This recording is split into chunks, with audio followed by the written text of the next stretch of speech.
সবুজ ও সমৃদ্ধ বাংলাদেশ গড়ার প্রত্যয়ে বিএনপির চেয়ারম্যান ও প্রধানমন্ত্রী তারেক রহমানের নির্দেশনায় দেশজুড়ে ২৫ কোটি ফলজ বৃক্ষরোপণ কর্মসূচিকে দেশব্যাপী সাধুবাদ জানিয়েছেন।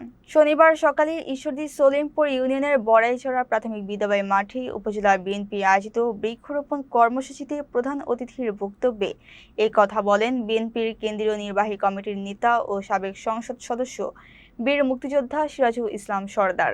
ঈশ্বরদী আটঘরিয়ায় বৃক্ষরোপণের ধারাবাহিক কর্মসূচির চতুর্থ দিনেই এই পরিবেশ বান্ধব উদ্যোগে অংশ নেন বিএনপি নেতা আব্দুর রশিদ সরদার, হুমায়ুন কবির দুলাল, বাচ্চু ফকির, ফজলু মাস্টার ও আব্দুল লতিফ কিরণ সহ স্থানীয় নেতৃবৃন্দ।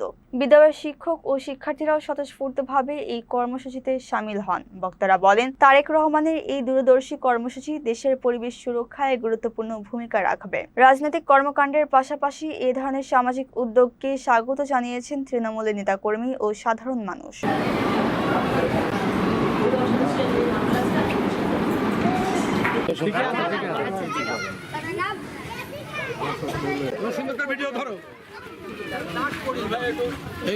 আলহামদুলিল্লাহ, থ্যাংক ইউ।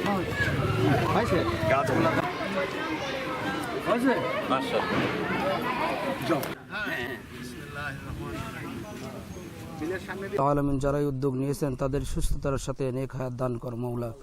রব্বুল আলামিন যারা দুনিয়া থেকে বিদায় নিয়েছেন তাদেরকে মাফ করিয়া দাও, যারা এখানে শুয়ে আছে তাদেরকে মাফ করিয়া দাও। সালামুন আলাল মুরসালিন, আলহামদুলিল্লাহি রাব্বিল আলামিন।